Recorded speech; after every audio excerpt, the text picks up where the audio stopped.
श्रोताओं, आज का प्रसंग है मंदोदरी बाली की पत्नी थी या फिर रावण की।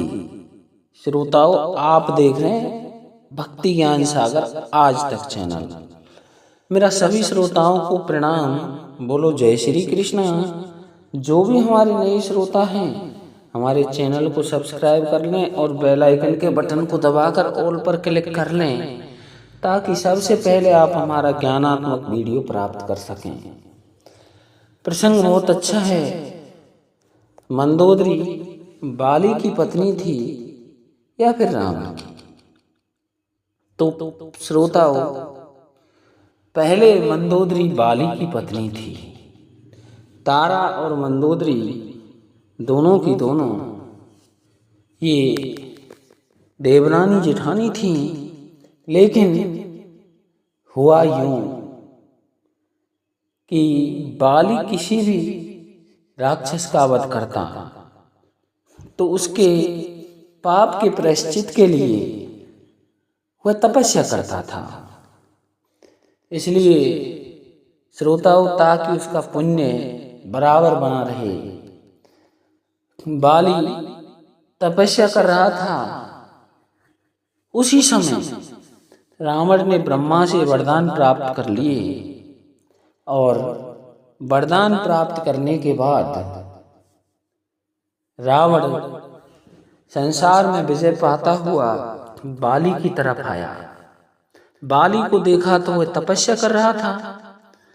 बाली को कई बार जगाने की उसने चेष्टा की, लेकिन बाली अपनी तपस्या से नहीं हटा। जब तपस्या से नहीं हटा और बाली को भी ये लगा कि ये कौन है जो बार बार मुझे युद्ध के लिए ललकार रहा है, तो श्रोताओं, रावण को बाली ने पकड़ा और अपनी कांख में दबा लिया और तपस्या में लीन हो गई। 6 मास तक बाली तपस्या करता रहा। इसके पश्चात जब 6 महीने हो गए तो वह अपनी तपस्या को उठा। तपस्या से जब उठा तो रावण को छोड़ दिया। रावण को जैसे ही छोड़ा तो रावण से कहा, अब आप युद्ध के लिए कह रहे थे, लेकिन रावण तो बेचारा परेशान था, क्योंकि 6 महीने उसे कांख में दबे दबे हो गए थे। इसलिए रावण ने कहा कि मैंने तो पहले ही हार मान ली है, और रावण लंका के लिए लौट गया। लेकिन श्रोताओं, जैसे ही रावण लंका के लिए लौटा तो मन में दुश्मनी तो थी।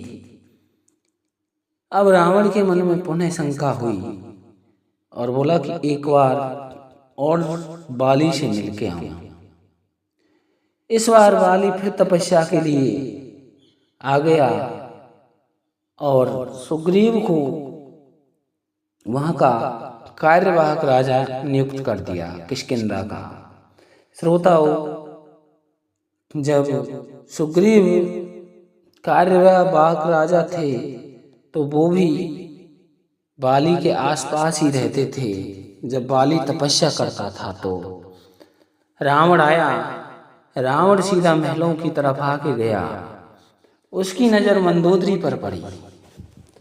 अब जैसे ही नजर मंदोदरी पर पड़ी तो उस समय जब मंदोदरी पर नजर पड़ गई तो रावण मंदोदरी पर मोहित हो गया। अब श्रोताओं, मोहित तो हो गया रावण, लेकिन जैसे ही मोहित हुआ तो दोनों ही देवरानी जेठानी दोनों को ही लेकर के चल दिया। तारा और मंदोदरी दोनों को ही लेकर के अपहरण कर लिया उनका। और अपहरण करके जब जा रहा था तो मंदोदरी बोली, आप ऐसा कीजिए कि ये मेरी छोटी बहन है, आप इसको वापस छोड़ कर आइए, तब मैं आपके साथ चलूंगी। रावण को मंदोदरी की बात माननी पड़ी और वह तारा को महलों में वापस छोड़ने आया। तारा को अपने विमान से उतार दिया और फिर चल दिया। मंदोदरी बोली, महाराज, मैंने ऐसे सुना है कि आपकी गर्जना से तो बड़े बड़े गर्भ गिर जाते हैं, फिर आप एक बार गर्जना करके बताइए, मैं भी तो देखती हूँ। रावण ने जोर से गर्जना की। उस समय अंगद जो था वो मंदोदरी के गर्भ में था। तो जैसे ही रावण ने गर्जना की, अंगद पैदा हो गया। अब श्रोताओं, मंदोदरी फिर बोली कि ये जिसकी अमानत है से उसको लौटाना होगा, हमें वापस चलना होगा और मैं इसे तारा के पास छोड़कर आती हूँ। रावण पुनः आया और तारा के लिए मंदोदरी ने उस पुत्र को लौटा दिया। अब श्रोताओं, जब तारा के लिए अंगद को लौटा दिया तो अब मंदोदरी फ्री थी। मंदोदरी के पास एक ऐसी शक्ति थी कि वह पुनः कुंवारेपन को प्राप्त कर सकती थी। इसलिए मंदोदरी पहले भी की तरह ही कुंवारी अवस्था में हो गई और रावण मंदोदरी को ले गया। लेकिन जब बाली को पता चला कि रावण ले गया है तो वह रावण को मारने के लिए लंका में जा पहुंचा।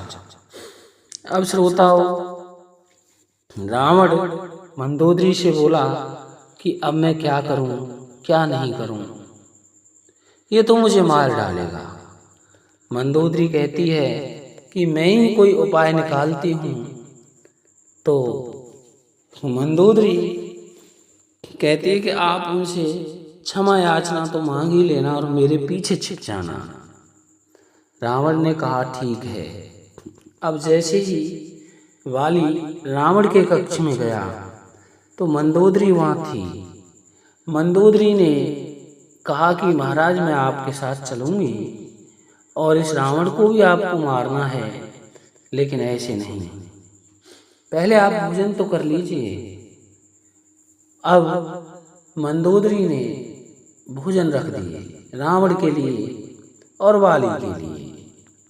दोनों भोजन करने लगे तो रावण ने अपनी झूठी थाली बाली के सामने रख दी। बाली का गुस्सा तेज हो गया और वो रावण के लिए दौड़ा, मारने के लिए। लेकिन श्रोताओं, जैसे ही दौड़ा तो मंदोदरी ने कहा कि महाराज जी, झूठा भोजन नहीं खा सकते आप। बाली बोला, अच्छा, मैं इसका झूठा भोजन खाऊंगा, तो मैं भी तो झूठी हो गई। अब मैं आपके लायक नहीं रही, इसलिए आप मुझे भी यहीं छोड़ जाइए। बाली ने कहा, ठीक है, अब तू झूठी हो गई तो मैं तुझे नहीं ले जाऊंगा। इस प्रकार से मंदोदरी को छोड़ करके बाली स्वयं वहां से लौट कर आ गया। श्रोताओं, दूसरी कथा के अनुसार यह है कि रावण जो था वो आकाश मार्ग से विचरण कर रहा था, और जब आकाश मार्ग से विचरण कर रहा था, इधर बाली तारा और मंदोदरी दोनों को लेकर के आ रहा था। तो उसी समय रावण ने आक्रमण कर दिया बाली पर।